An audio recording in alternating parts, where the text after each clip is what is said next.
Bonjour, bienvenue à Tout le monde a un rôle à jouer, une soirée d'échange et d'information sur les droits des enfants, euh, à l'occasion de la Journée mondiale de l'enfance là, qui est le 20 novembre, donc demain. Mon nom est Patricia, je suis l'agent de mobilisation pour le Bureau international des droits des enfants. Je travaille au département des communications, donc principalement sur le projet Pride, qui est notre projet notre programme de coopération volontaire au bureau. Alors, je ne sais pas si pour ceux et celles là, qui n'ont pas encore eu la chance de faire un tour à l'exposition, on vous invite vraiment à vous arrêter au kiosque, à aller voir l'exposition, donc de vraiment en apprendre plus là, sur comment est-ce qu'on agit au quotidien pour les droits des enfants. Et aujourd'hui, on va vous parler plus particulièrement dans cette petite conférence sur qu'est-ce que c'est être volontaire. J'ai avec moi aujourd'hui Marielle Collet, qui est une ancienne volontaire si tu peux Ah, c'était pour le projet Equip Hubs. Ils étaient dans plusieurs pays, mais là où j'étais, moi, c'était en Bolivie et c'était un projet qui aidait des jeunes entrepreneurs à commencer leurs entreprises. Et j'ai aussi Geneviève Trépanier avec moi, qui a travaillé pour l'ancien programme de coopération volontaire du Bureau international des droits des enfants qui s'appelait le PRODEF, donc qui est allé au Pérou. Tu veux juste dire un petit mot là, sur ton Exact. mandat? C'est au Pérou. Très, très bonne mémoire, Patricia. Et puis, c'est quand même un mandat de coopération volontaire que je pourrais dire qui est différent parce que c'était plus court. Et puis, mais c'était très intéressant parce que c'était un mandat de suivi et évaluation pour voir comment se déroulait justement, qu'est-ce que ça apportait aux partenaires sur le terrain, le fait d'envoyer des coopérantes, parce que c'était que des filles qui étaient allées au Pérou. Donc, qu'est-ce que ça changeait concrètement dans leur quotidien pour le partenaire? Donc, j'ai trouvé ça super intéressant. C'est un mandat plus court de 3 semaines. Parfait, merci beaucoup, Geneviève. On va passer à travers là, durant cette petite conférence, mais le volontariat, c'est vraiment une aventure humaine, professionnelle, oui, mais vraiment une aventure personnelle, si on peut dire. Et sans plus tarder, je vais vous poser quelques petites questions, si vous pouvez. Alors, peut-être me parler un peu de votre parcours et de vos intérêts et de ce qui vous a poussé vraiment à vous impliquer là, tant pour devenir coopérant volontaire, mais aussi votre intérêt pour le développement international. Non, j'ai pas une de vous deux. Là. On rentabilise l'aller-retour de micro, j'y vais. Moi, c'est ce qui a vraiment changé dans mon cas. Je vais me tourner vers vous. J'ai fait un bac en service social et puis avait l'opportunité à l'université, j'étais à l'Université Laval, l'opportunité d'aller faire un stage à l'étranger. Moi, je suis allée au Chili, dans un milieu, travailler en intervention en toxicomanie. Et puis, une fois là-bas, le contact, une fois ma période d'adaptation avec l'espagnol passée, le contact avec les gens, j'ai tellement aimé travailler en interculturel que je ne suis jamais devenue travailleuse sociale, mais je me suis redirigée en études internationales pour travailler en interculturel. Et puis, j'ai fait d'autres expériences. J'ai vécu au Guatemala, donc au Chili, au Guatemala. Et puis, évidemment, beaucoup, beaucoup voyagé. Et puis, c'est un peu ce qui m'a dit, moi, je veux peu importe travailler dans un contexte qui va m'amener à être en contact et apprendre des autres cultures. Et c'est ça, c'est beaucoup plus tard aussi là, que vient ma rencontre avec le Bureau international des droits des enfants, mais évidemment, la cause des droits des enfants, je pense que ça laisse personne indifférent. Donc, quand j'ai connu le bureau, d'ailleurs, dans mes études, j'ai dit que si à un moment donné, j'arrive à m'impliquer, je vais le faire avec plaisir. Fait que c'est ça qui m'a ramené plus tard. C'est un peu tout ça. Là, je ne vais pas dire mon CV, inquiétez-vous pas, mais c'est vraiment mon expérience d'intervention avec la communauté chilienne qui m'a donné cet amour-là. Merci, Geneviève. Et alors, moi, de mon côté, je suis plus, mon profil, c'est plus communication. D'ailleurs, je suis toujours en communication. Et comment j'étais pas forcément dans le milieu de la coopération. Je travaillais quand même pour la formation. Je travaillais pour l'Université Concordia et puis après pour quelque chose de privé, mais plus dans le système de l'aviation. Et ça me touchait pas tant l'aviation, etc. Donc, je me suis dit, bon, mais j'ai envie de faire une pause. Je cherchais juste un emploi. Et par hasard, je suis tombée sur une offre de coopération et je me suis dit, tiens, pourquoi pas aussi partir et puis faire quelque chose qui me plaît. Et puis là, j'ai aidé vraiment via le programme, j'ai aidé des entrepreneurs dans leur marketing, dans leur début en communication pour leurs petites entreprises. Donc, c'était vraiment plus le hasard qui m'a amenée ici. Et puis finalement, après, ça a été pour moi un tremplin pour un changement de carrière. Enfin, toujours en communication, mais vraiment de me rediriger vraiment vers la coopération internationale, le milieu ONG, etc. Donc, c'est ça. Finalement, c'était le hasard d'une recherche d'emploi. Et voilà. Oui, j'ai l'impression que c'est souvent ça, même quand je parle avec des volontaires, là, soit ils veulent améliorer certaines compétences, soit ils ont une opportunité pour renforcer certains aspects de leur carrière ou même juste pour vivre une expérience. Là, c'est vraiment quelque chose qui va les pousser justement vers le volontariat international. Donc, peut-être pour continuer, quel est selon vous l'aspect le plus intéressant du volontariat? Donc, qu'est-ce qui est ressorti vraiment pour vous après le mandat? Moi, moi, c'était vraiment les échanges que j'ai eus avec. Moi, je suis restée plus longtemps. Après, j'imagine que même sur 3 semaines, il y en a beaucoup, mais je suis restée, moi, une première fois, je suis restée 6 mois et puis j'ai vraiment aimé ça. Donc, je suis revenue même pour la fin du projet sur le même mandat. Et donc, j'ai vraiment adoré les échanges vraiment avec les équipes sur place, même avec les jeunes, de fait moi, j'avais beaucoup à apprendre, mais finalement, c'était vraiment un double apprentissage, à la fois pour moi, pour eux. Et puis c'est ça, après, de se sentir un peu utile quand finalement, c'est des amis que je me suis fait, que je suis encore, c'est sûr, l'entrepreneuriat au Québec comme ailleurs, et la moitié, si ce n'est pas plus, qui n'ont pas suivi forcément les entreprises qu'ils ont fait, mais ça n'empêche qu'ils ont eu cet apprentissage et peut-être que dans 2 ans, ils vont recréer une entreprise, ils ont déjà appris ça. Et puis, le peu qui ont continué dans les petites entreprises qu'ils ont commencé, c'est vraiment beau de les voir. Je continue, je les ai mis sur Facebook et de voir ça continue. Et puis des fois, ils m'envoient des petits messages en me disant hey, qu'est-ce que tu penses de mes dernières communications, etc. Donc, c'est vraiment l'échange et puis le contact qu'on a gardé après derrière. Patricia, je me suis emportée, j'écoutais Marielle. Peux-tu me redire la question? Donc, c'est l'aspect le plus intéressant pour toi de la coopération volontaire. OK. L'aspect le plus intéressant. Il y en a vraiment beaucoup. Je pense que c'est l'ouverture sur le quotidien des gens qu'on va côtoyer pendant cette période-là. Je pense à mon 3 semaines et d'autres expériences aussi. C'est sûr, en 3 semaines, vous allez vous dire, ouais, ouverture, c'est limité, mais c'est ça. Je trouve que c'est une fenêtre incroyable qu'on a d'approcher des gens qu'on n'aurait jamais connus à travers un voyage régulier. Donc, oui, puis c'est ça, d'aller s'enrichir d'autres façons de faire. On pense souvent c'est ça, on arrive avec nos idées, on dit on va faire telle chose.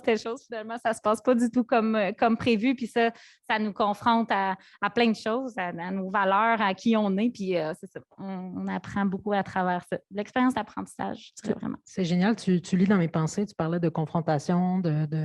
Est-ce que tu pourrais un peu me parler des défis que tu as eus, toi, dans tes mandats? Je sais que tu as fait 3 semaines, mais tu as eu d'autres expériences aussi de volontariat. Donc, c'est quoi vraiment les défis que tu as eus, puis peut-être comment est-ce que tu les as surmontés? Bien, le défi principal qui me vient, je pense qu'on ne peut pas passer à côté, c'est l'idée de volontariat international. Je pense pour quelqu'un qui l'a pas vécu peut-être, mais peut-être qu'il y en a qui l'ont vécu qui diraient ça aussi, mais c'est vraiment je vais aller aider, tu sais, je vais aller aider, puis finalement, tu arrives dans un contexte où tu as plus besoin d'être aidé quasiment que d'aider, dans le sens où tu as besoin qu'on te mette, qu'on te situe dans le contexte local, certaines choses que tu ne sais pas, même si tu t'es renseigné sur le pays avant, tu sais, il y a des choses qui t'apprends une fois en étant là-bas, donc tu as besoin d'être orienté.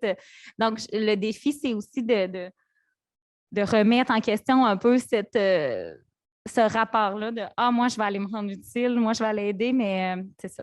Ça a été le défi. Ouais. Puis les gens, des fois, te le remettent aussi en face. Puis quand j'évaluais justement quand je faisais des entrevues là, dans le cadre du mandat de 3 semaines d'évaluation, je faisais des entrevues avec plein de gens qui avaient été au contact des coopérants. Puis il disait un peu ça aussi, tu sais, le début de l'expérience, là, avant que tu sois capable d'apporter ta couleur, parce que tu y arrives à ça aussi, là, d'apporter ta couleur, puis d'apporter quelque chose, là, ça, j'y crois aussi. Mais c'est ça, il disait que c'est demandant pour eux de réexpliquer les b.a.-ba de la société. Donc c'est ça, des fois, c'est comme confrontant. Je dirais que c'est ça le principal défi. Je reviens, je boucle la boucle avec le mot confrontation. Merci. Marielle? Oui, pour moi, les défis que j'ai pu rencontrer, je dirais, c'est plus des défis de comment, c'est vrai, culturellement aussi, c'est difficile des fois de s'adapter à une culture qui n'est pas la tienne. Et pas juste ça, c'est des fois, on a des limites en tant que personne étrangère qui vient s'installer dans un pays sur du court terme. Et puis, moi, pendant mon mandat, on a eu des soucis politiques. Il y a eu une élection qui a un peu tourné bizarrement. Il y avait eu des suspicions de fraude. Il y a eu plein de manifestations dans la rue. Et puis, là, pour moi, c'était un petit défi de se dire, mince, j'ai envie d'être là, surtout qu'au bout de quelques mois, on se fait des amis, des proches qui sont révoltés, qui veulent aller dans la rue. Et toi, techniquement, tu n'as pas le droit d'être quand même là en tant que représentation d'une organisation canadienne. Il faut que tu fasses attention à ce que tu représentes, etc. Et moi, mon défi, c'était plus vraiment ça, de se dire, mince, moi aussi, j'ai envie de dire que c'est pas normal, moi aussi, mais en fait, c'est pas ma place non plus parce que c'est... finalement, non pas que c'est pas mon pays, mais c'est que c'est pas à ma place, donc je peux supporter, mais pas de la même façon aussi. Donc, c'est trouver, moi, ça a été un peu ce défi de comment, oui, supporter mes amis et tout ça, et puis pas forcément sans pouvoir vraiment aller, je peux pas aller en première ligne d'une manifestation et dire non, c'est pas bon, c'est pas à moi de le faire. Donc c'est ça, moi, c'était un des défis.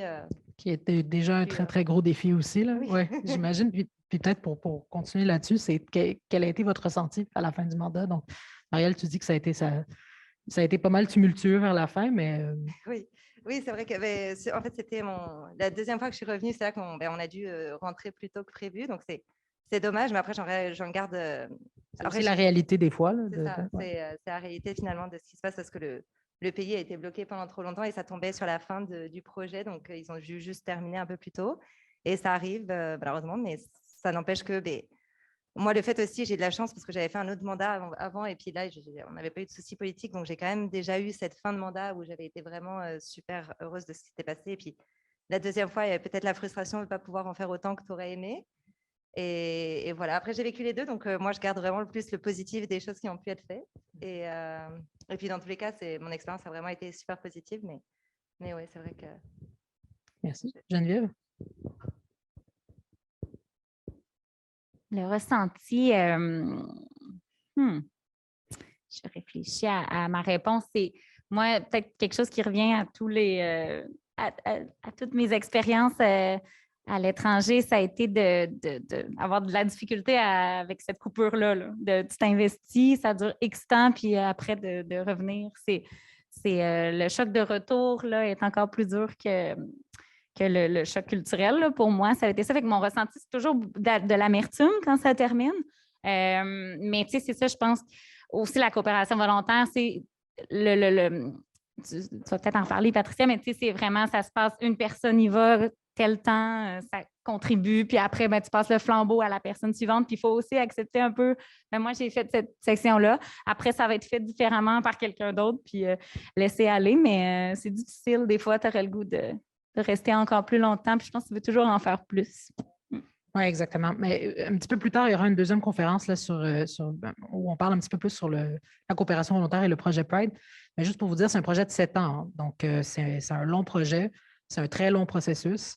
Et je pense que si vous avez eu la chance de voir un peu dans les expos, même après un an, il y a quand même beaucoup, beaucoup de choses qui se font sur le terrain. Et même si, le bureau, on n'est pas à vocation, on travaille directement avec des enfants, pas tout le monde en tout cas, il y a quand même beaucoup de choses qui se font, donc à court, à moyen et à long terme. Donc, oui, c'est ça. Le retour, c'est quelque chose que beaucoup de gens parlent, là, l'espèce de sentiment d'imposteur quand tu reviens. Là, donc, tout dépendamment des circonstances, que ça soit bien ou moins bien. Mais c'est intéressant. Je pense qu'avec plus de coopérants qui vont revenir aussi, ça va être intéressant d'avoir un peu leur ressenti. Mais oui, donc merci pour ce partage. Peut-être encore des belles questions difficiles. Selon vous, quels sont les 3 mots qui décrivent le mieux votre expérience? 3 mots, hein? Pas 4.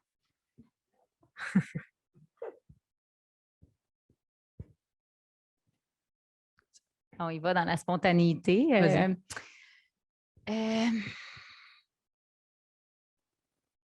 Dépaysement, je pense qu'on ne peut pas passer à côté. Dépaysement, aventure et accomplissement. Bravo, bon, hein? c'est wow. j'allais dire les mêmes. Non. Non. Je n'ai pas encore, mais oui, je reprendrai peut-être le mot échange dont on parlait tout à l'heure. Échange, oui, c'est bon, approuvé. Échange, que moi aussi, je cherche la spontanéité. Qu'est-ce qui me viendrait à l'esprit? Aussi la découverte, vraiment, que ce soit d'un pays, que ce soit d'une culture. Et puis moi, c'était aussi du milieu un peu plus ONG que je connaissais de loin, mais là, de voir ONG, coopération. Et puis ensuite, je dirais partage. Partage entre On reste sur les mêmes mots, merci. Peut-être, c'est quoi la plus-value d'avoir travaillé comme volontaire? Est-ce que ça vous a apporté quelque chose? Tu en as parlé brièvement, Marielle, mais qu'est-ce que ça vous a apporté peut-être professionnellement puis personnellement? Vous avez parlé un petit peu plus de personnel, mais peut-être professionnellement. Ben, c'est ça. Ben, moi, professionnellement, comme je disais, c'était un peu. Avant, je n'étais pas nécessairement dans les milieux ONG, mais si j'aimais. Enfin, je m'y voyais éventuellement travailler. J'avais juste pas eu forcément ce premier tremplin qui te fait que des fois, c'est plus facile d'arriver quelque part et de dire ben voilà, j'ai fait ci, j'ai fait ça. Et vraiment, clairement, moi, je pense que ça m'a aidé à ensuite trouver un travail vraiment dans une ONG derrière en disant ben voilà, j'ai travaillé, j'ai fait de la coopération. Et puis en plus, là, à l'IVCR, aller entamer un deuxième programme de coopération. Donc, c'est sûr que moi, quand on parle du projet, même si c'est pas avec ce programme que je suis partie, j'ai l'impression de déjà savoir un peu comment ça fonctionne, de déjà avoir vécu, en tout cas, même un petit peu différemment. Donc ça, c'est sûr que dans mon travail, ça m'aide énormément. Et puis, personnellement, ben, j'ai fait plein d'amis, je me suis fait plein d'amis, j'ai découvert une culture qui est vraiment extraordinaire et que c'est ça, plein de choses et pourtant j'étais déjà partie en Bolivie avant en voyage sac à dos et puis je l'ai redécouvert d'une autre façon en restant vraiment plusieurs mois et c'est vraiment j'ai trouvé ça super enrichissant, vraiment c'est quelque chose qui m'a beaucoup apporté et que je chéris beaucoup et que je pense que je referai certainement une autre une autre fois un autre programme, ouais, un autre mandat, je pense. Mais je suis d'accord avec Marielle que ça ouvre des portes, là, que ce soit professionnel ou personnel. C'est juste l'apprentissage de l'espagnol. Ça m'a ouvert des portes par la suite à Montréal, c'est ça, des contacts, peu importe. Mais moi, ça a vraiment été, ça a réorienté ma carrière. Je l'expliquais vite au début, là, mais ça a réorienté ma carrière. Je suis allée aussi travailler à organiser des courts séjours d'initiation à la salle d'Arte. J'ai fait ça pendant plusieurs années avec les ados pour leur donner un petit peu une étincelle de découvrir l'autre, d'aller se mettre volontairement dans une situation d'inconfort pour avancer. Fait que, ça a comme toujours été, ouais. Moi, c'est ça, une réorientation de carrière. C'est quand même une bonne plus-value. Parfait, merci. Puis pour conclure, puis on va ouvrir après ça, si vous avez des questions, que diriez-vous aux personnes qui hésitent à se lancer dans le volontariat international?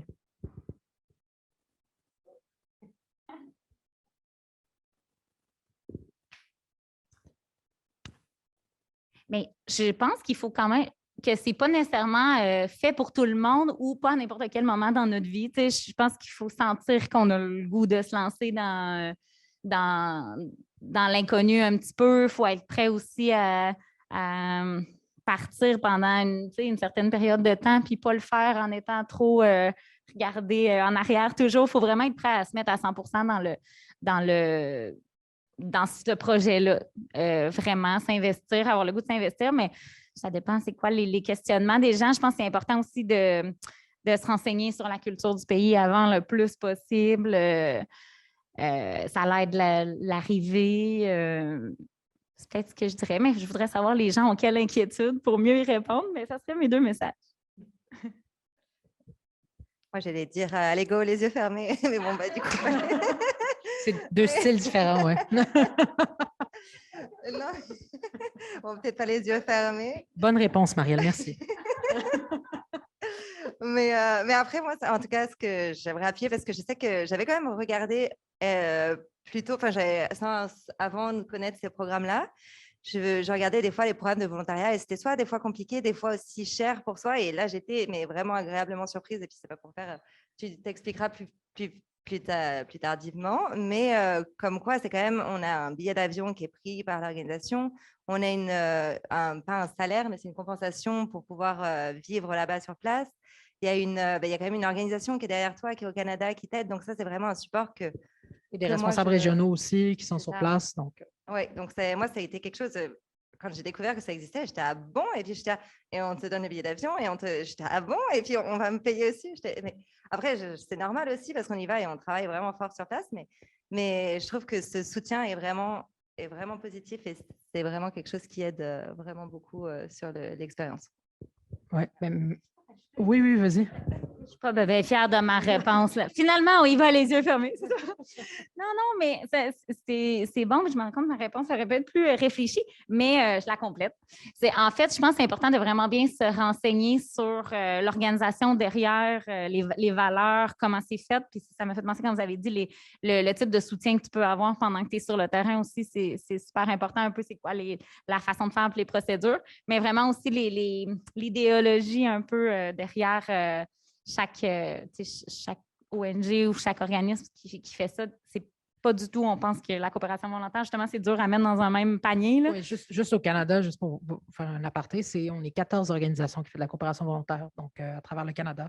Donc, chacun, ils ont un peu leur spécialité, disons. Ouais. Oh, OK, excuse-moi, moi, tu avais terminé. Bon, donc, merci beaucoup pour cette petite entrevue. Je ne sais pas s'il y a des questions. Oui? On va juste passer le micro. Oui.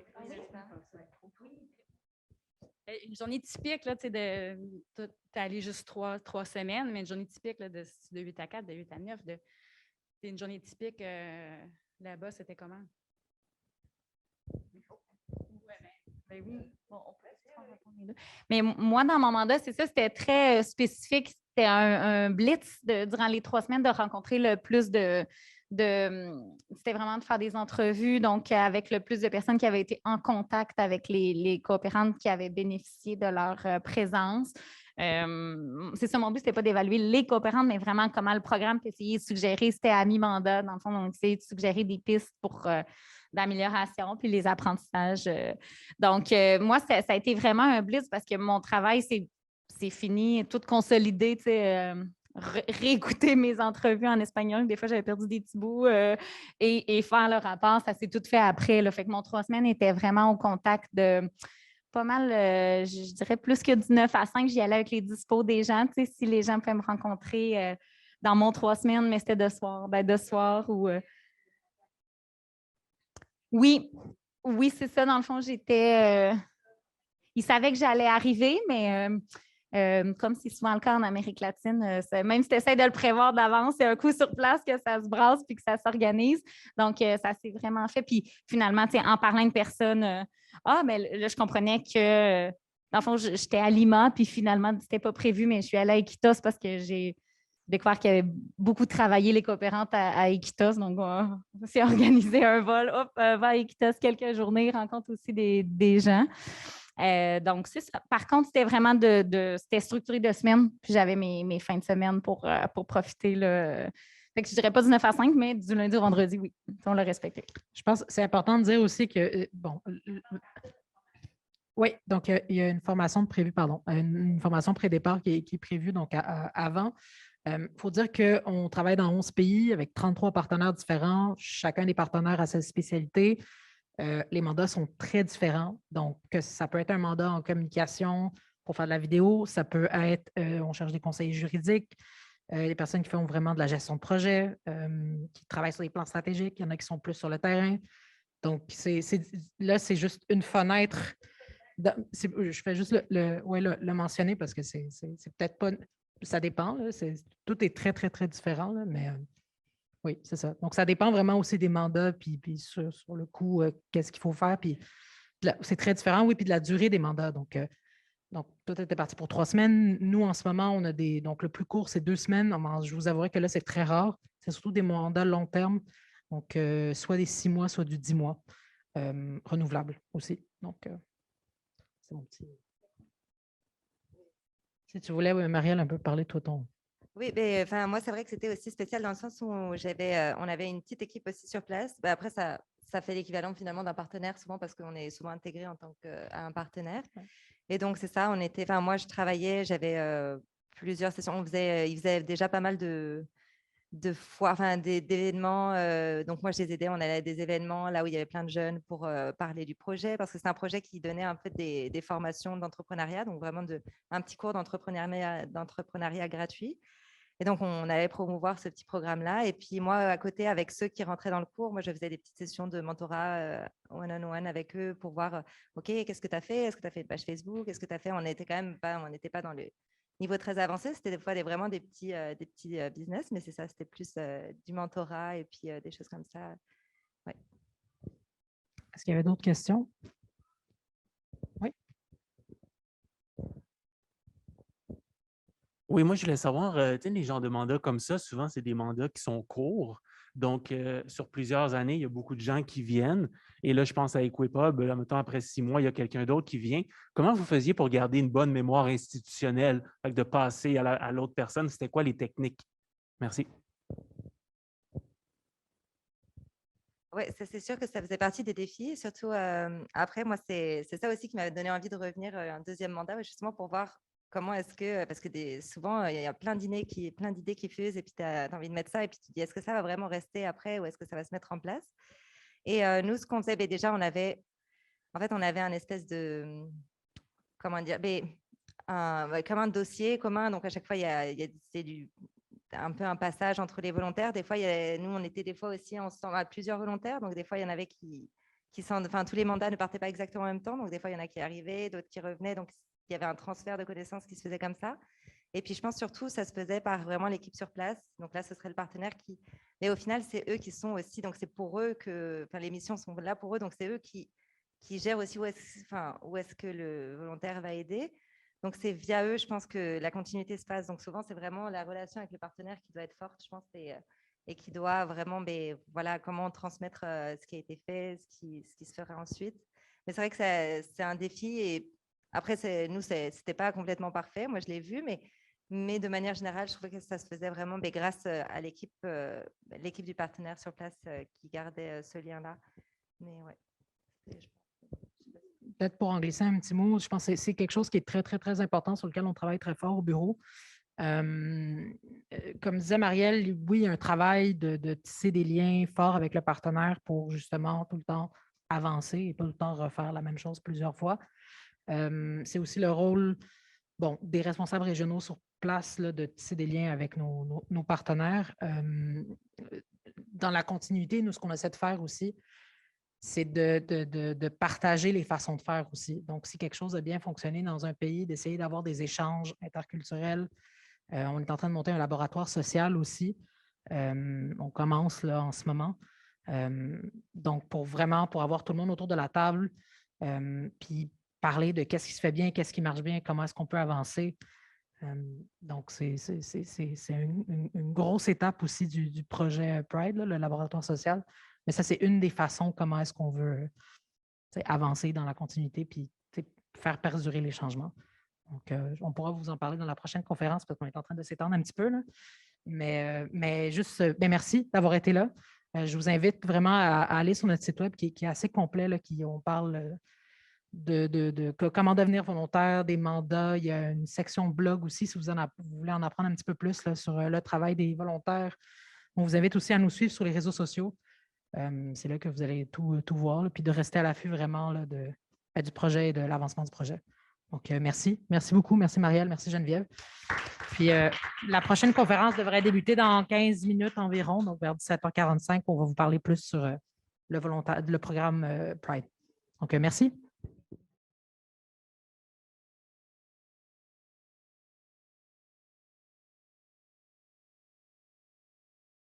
Bonsoir. Merci encore d'être là avec nous aujourd'hui à l'événement Tout le monde a un rôle à jouer. Donc, on est sur notre deuxième mini-conférence. Alors, pour en apprendre un petit peu plus sur qu'est-ce que ça veut dire concrètement s'engager pour le droit des enfants. Donc, au bureau, on propose le volontariat international. Donc, on va vous parler un petit peu plus de notre programme de coopération volontaire pour notre organisation, pour dire bureau deux fois. Ça ne marche pas.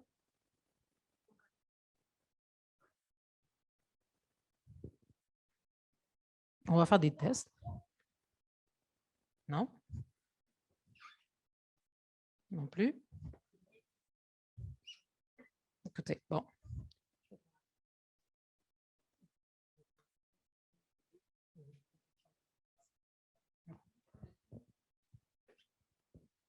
Il y a une deuxième conférence qu'on va enregistrer. On va être meilleur la deuxième fois. C'est pour ça qu'on le fait 2 fois. Alors, donc, le Bureau international des droits des enfants, qu'est-ce que c'est? On est une organisation, donc une ONG, une organisation non gouvernementale internationale qui agit pour le droit des enfants depuis plus de 25 ans maintenant. On agit, dans les dernières 25 ans, on a agi dans près de 50 pays, en Afrique, en Asie, en Amérique du Nord, Amérique du Sud, name it, partout, Moyen-Orient. Donc, notre approche, c'est vraiment une approche participative et durable. On œuvre avec nos partenaires sur le terrain pour la promotion et la protection des droits des enfants. Et donc, on est pour que ceux qui sont en contact directement avec le système de justice ou qui sont confrontés ou en situation d'urgence. Et nous veillons vraiment à ce que les enfants soient protégés contre toute forme d'exploitation, de violence et d'abus. Donc, l'écoute, la participation et la protection des enfants sont au cœur de toutes nos actions. Et merci.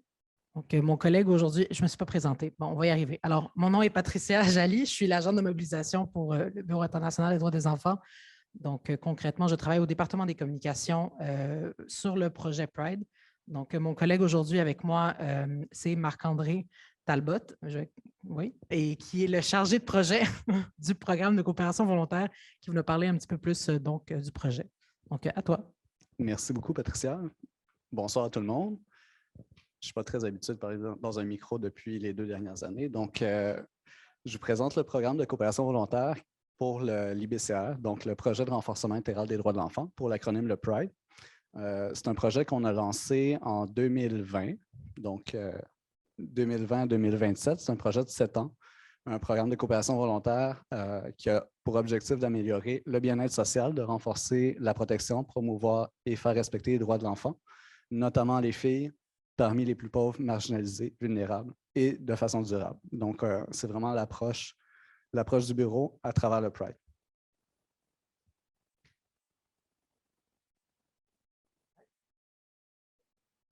On va y arriver. Ça arrive-tu? Il faut que tu en haut. Non?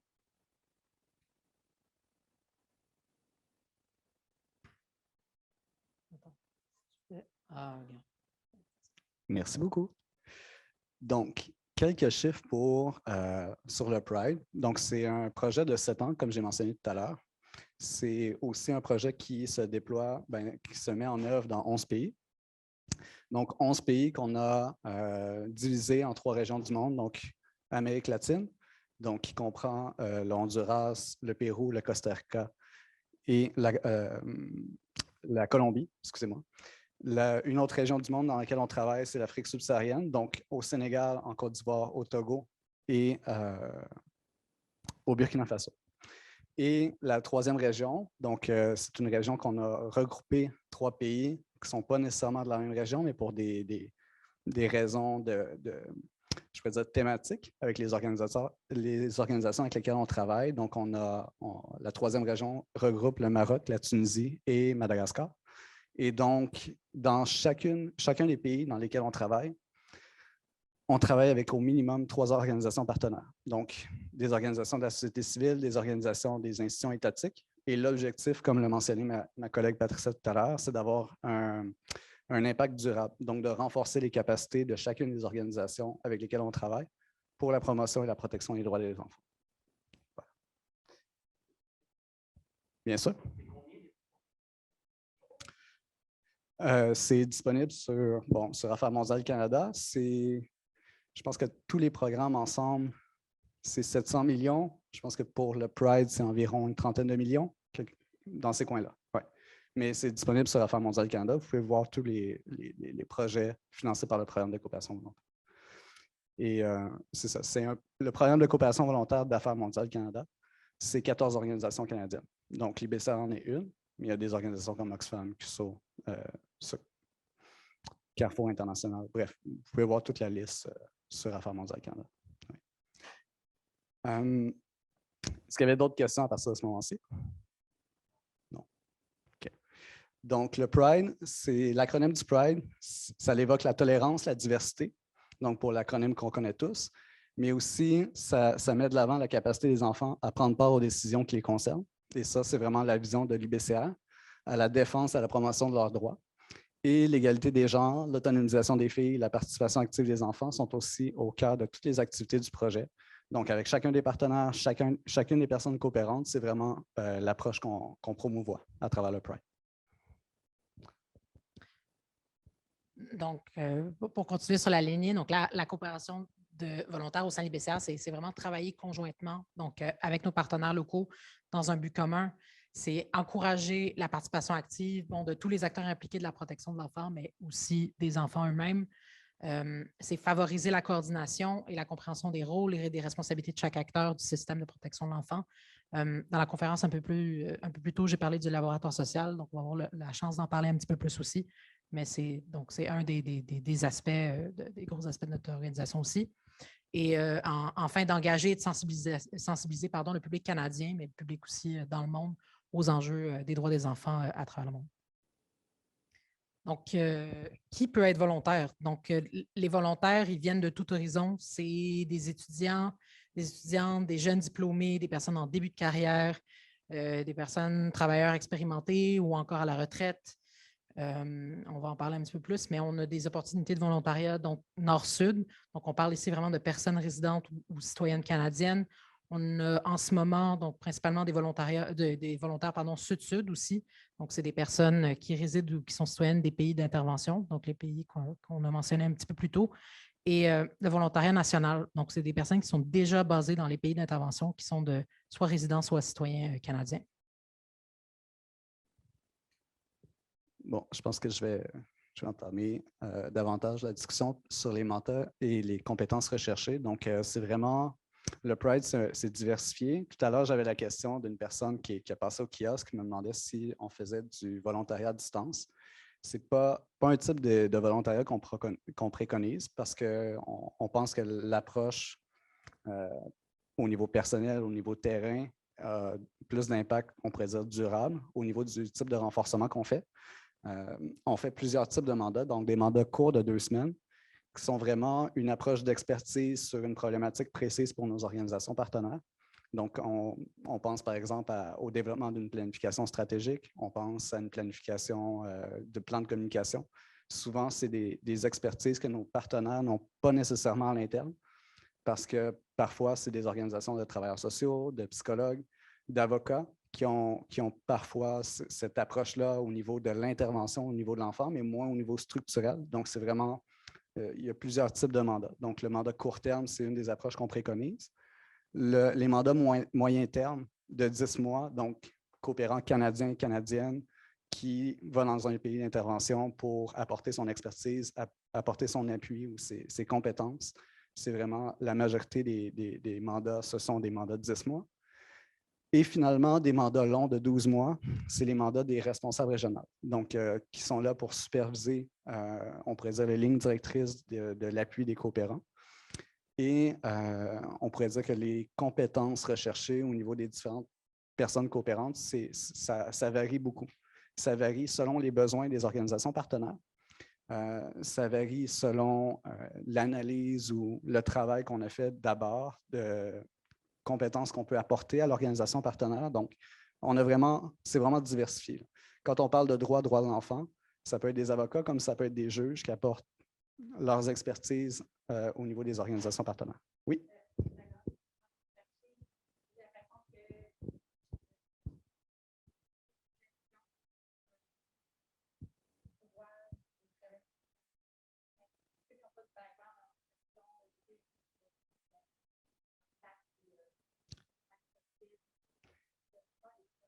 Oui.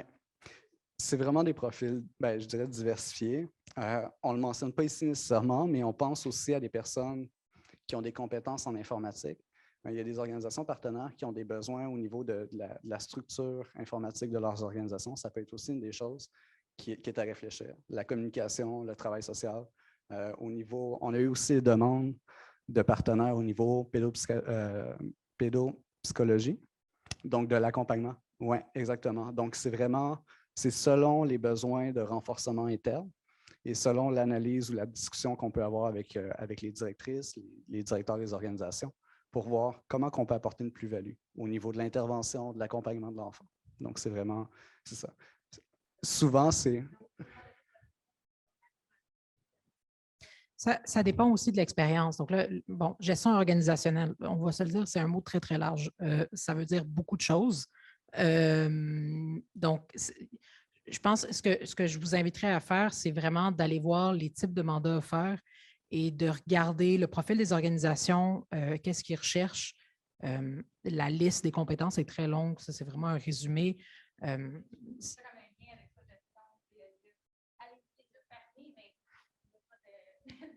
Ouais. Oui, c'est sûr. Puis là, on ne l'a pas mentionné encore, mais on s'attend à avoir environ 240 volontaires. Donc, c'est beaucoup de mandats aussi. C'est sûr qu'il va y avoir des demandes plus pointues. Donc là, on a parlé de juges, d'avocats, de pédopsychiatres. C'est quand même des formations très, très spécifiques. Il y a des formations, il y a quand même des mandats qui sont pas aussi spécifiques. On parle des mandats en graphisme, par exemple, en vidéo. Je ne sais pas c'est quoi ton profil, mais oui, j'ai bien hâte, on pourra s'en parler plus tard. Mais ce que je vous inviterais à faire, c'est vraiment de faire un tour sur notre site web, dans la section opportunités disponibles, pardon, et de vraiment voir, il y a de tout. Donc, de voir un peu les pays ou les régions qui vous intéressent, les types de mandats aussi. Donc, vous allez vraiment avoir c'est vraiment un éventail de types de mandats. Donc, ça, c'est vraiment juste un avant-goût, là. C'est pour ça les 3 petits points. Oui, merci. C'est pour ça qu'on est en communication. Merci. Oui, c'est ça. 3 petits points. Oui. Et comme le mentionnait Patricia, je pense que c'est d'abord de voir peut-être au niveau culturel ou au niveau des pays dans lesquels vous vous sentiriez à l'aise, on pourrait dire, d'apporter votre expertise, puis de voir aussi les tâches reliées au poste. Parce que oui, on met souvent une compétence ou un titre sur un poste, mais c'est avant tout les tâches qui y sont reliées, les responsabilités d'accompagnement qui y sont reliées, qui sont les plus importantes. Donc, c'est ça. Puis si on fait un travail en profondeur aussi pour l'analyse des candidatures qu'on reçoit, je partagerai peut-être mon courriel à la fin là, pour des contacts directs, mais c'est ça. L'objectif, c'est vraiment de répondre aux besoins du partenaire. Donc, c'est relié aux responsabilités, on pourrait dire, du poste. Il y a ça, puis juste pour vous donner quelques exemples, en ce moment, sur le terrain, on a autant des gens, je ne sais pas moi, avec un doctorat qu'une personne qui vient de finir son bac et qui est à sa première expérience professionnelle. Donc, c'est très, très, très large et je pense que c'est ça aussi la beauté du Pride. C'est que sur 7 ans, on va avoir autant des besoins spécifiques d'un docteur en travail social qui va venir renforcer les compétences d'un certain partenaire qu'une personne qui débute sa carrière, qui a un bac, par exemple, en développement international ou en relations internationales, qui commence sa carrière, qui apprend beaucoup aussi, qui va avoir l'occasion de faire, on a une volontaire là, qui a fait un échange récemment. Donc, elle était basée au Maroc, elle a fait un échange au Sénégal avec un autre volontaire. Donc, il y a aussi cet aspect d'échange qui n'est pas fait systématiquement nécessairement, mais il y a plusieurs occasions, en tout cas dans les prochaines années, là, d'avoir lieu. Donc c'est ça. C'était mon petit point.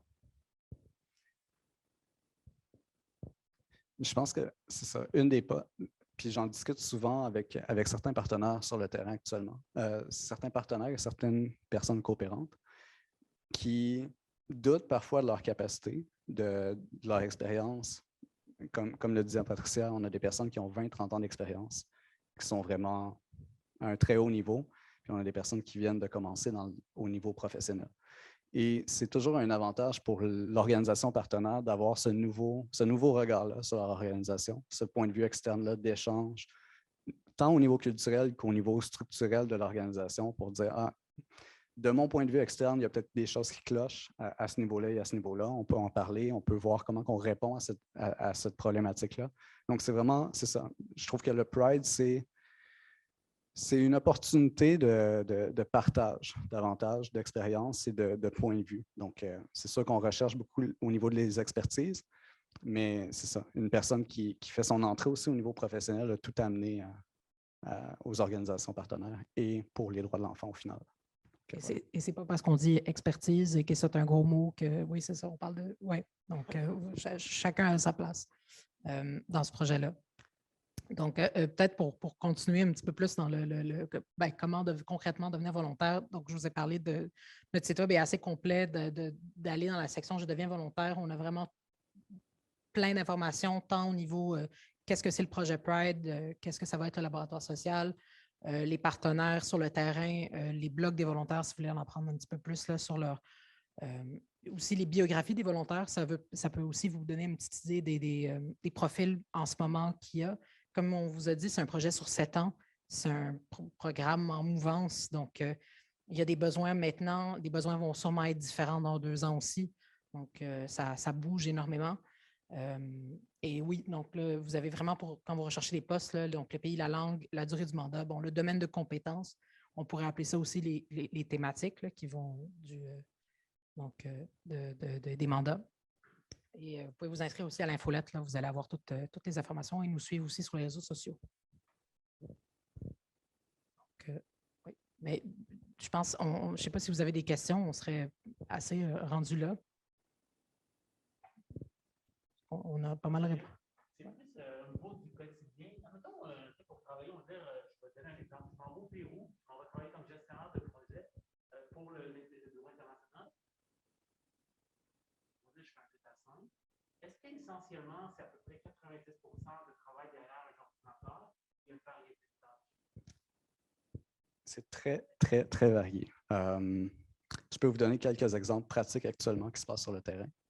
Donc, actuellement, on a une coopérante au Maroc qui fait un mandat en communication ou en gestion, par exemple. Au Pérou, actuellement, ça tombe bien, on a une costaricienne. En espagnol. Costaricaine, désolé, je reviens d'une mission.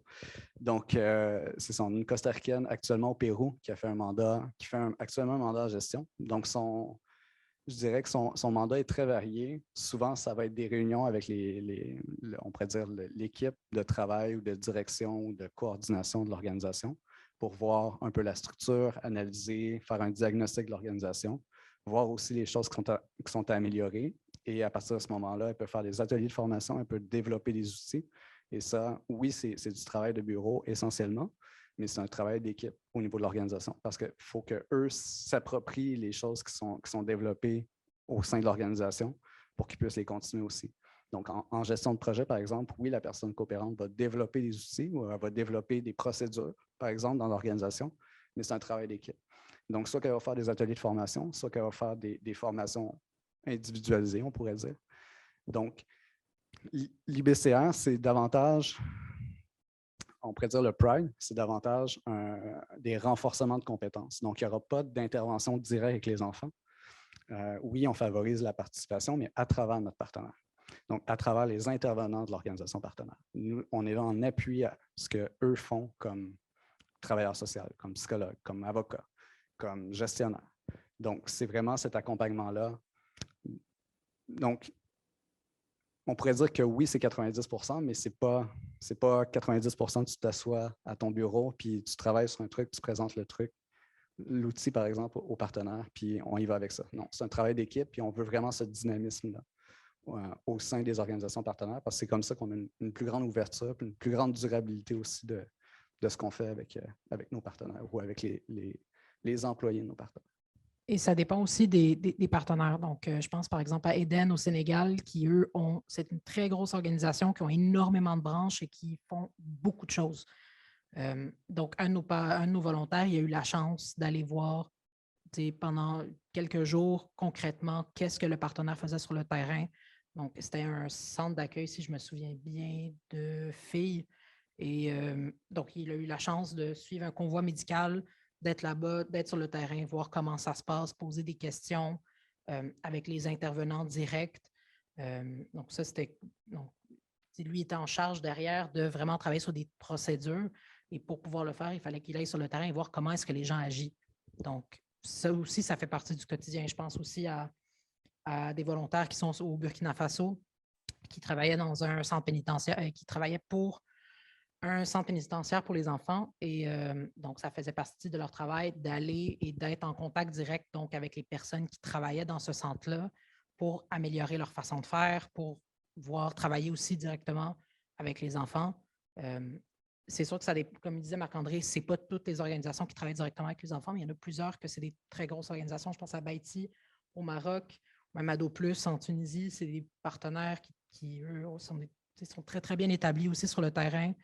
Et donc, si vous êtes volontaire, je pense presque sûr que vous allez avoir la chance aussi d'aller voir concrètement comment ça se passe avec les bureaux. Aussi, il y a plusieurs branches, là. Donc, comme disait Marc-André, ça dépend. Et les partenaires sont très, très, très variés. Donc, tu as un partenaire qui va être plus structurel, qui va être un conglomérat d'organisations de la société civile. C'est un petit peu plus de la gestion organisationnelle, comment on fait pour travailler ensemble pour améliorer la société. Tu en as d'autres qui sont plus dans le plaidoyer, donc au niveau gouvernemental, mais tu en as qui sont dans le plaidoyer vraiment, aller concrètement voir des petites organisations de la région pour pousser, pour faire la promotion et la protection des droits des enfants. Donc, c'est très, très large. Donc, c'est difficile comme question de c'est quoi le quotidien. Je pense qu'on va s'attarder là-dessus et on va en parler plus avec nos volontaires. Mais oui, donc c'est très, très, très varié. Est-ce qu'il y a d'autres questions? Oui? Il y a 3 différentes durées de 2 semaines, 2 mois et 2 Oui, exact. Et de ce que j'ai compris, les mandats de 2 semaines, c'est plus spécialisé pour un problème en place spécifique. Oui. Et du coup, pour ces mandats de 2 semaines, vous cherchez plus des experts, des personnes qui sont plus spécialisées dans ce domaine. Oui et non, again, ça dépend. Je vais te laisser parler, mais je veux juste avant, donc ma collègue Geneviève a parlé un peu d'un mandat qu'elle avait fait pour l'ancien programme de coopération volontaire où elle est partie de 3, on a mentionné 2 semaines, ça peut être 3 semaines. C'est toujours en ajustement. Donc, elle est partie 3 semaines, puis elle, son rôle, c'était d'aller faire des entrevues avec les volontaires sur le terrain, voir un peu comment le travail se faisait. Donc, est-ce que c'est une compétence très, très spécifique? On ne demande pas un travail social. Elle n'est pas travailleuse sociale, Geneviève, elle n'est pas allée. Elle est vraiment allée. Son rôle, c'était de faire des entrevues. Puis donc, oui, c'est une expertise recherchée. Megan, je pense que tu vas pouvoir en parler un petit peu plus, mais. Oui. Disons quelqu'un qui est un jeune qui rentre dans l'espace de travail. Est-ce que lui, vous dirigerez plus vers des mandats plus longs? Oui, je le dirigerai davantage vers un mandat plus long. Parce que oui, bon, on a des mandats de 2 semaines, mais sont peut-être moins, il y en a moins dans le cadre du Pride. Donc, je pense qu'on parle d'une 40aine de mandats au cours des 7 ans. Donc, c'est sûr qu'on va rechercher d'appuyer nos partenaires sur des besoins vraiment spécifiques. C'est sûr que ça ne demande pas le même, je dirais, on ne demandera pas 20 ans d'expérience à une personne qui fait un mandat de 2 semaines. Ce n'est pas ça l'objectif. C'est juste que ça répond à un besoin. Donc, et c'est sûr qu'une personne qui sort, je ne sais pas, de l'université, qui a en graphisme, par exemple, bien, s'il y a des besoins au niveau du partenaire pour un mandat de 2 semaines, c'est sûr qu'on va y aller avec ça, dans le sens où ça répond à un besoin des partenaires. C'est ça l'objectif, en fait. Puis je pense que c'est ça l'important aussi à retenir. Quand il y a des affichages de postes sur le site de l'IBCR, on va y aller avec des tâches, des responsabilités qui sont reliées au poste, qui répondent à un besoin au niveau du partenaire. Donc, je ne pense pas que ça fluctue beaucoup au niveau de l'expérience. L'objectif, c'est que les compétences de la personne qui applique sur le poste répondent aux besoins du partenaire. Donc, c'est ça. Ça peut être vraiment varié. Je pense qu'une personne qui sort de n'importe quel type d'école de compétences, de type d'expérience, peut répondre à un besoin de 2 semaines. Ce n'est pas obligatoire d'avoir 20 ans d'expérience pour poster sur ce type de poste-là. Ouais. Oui.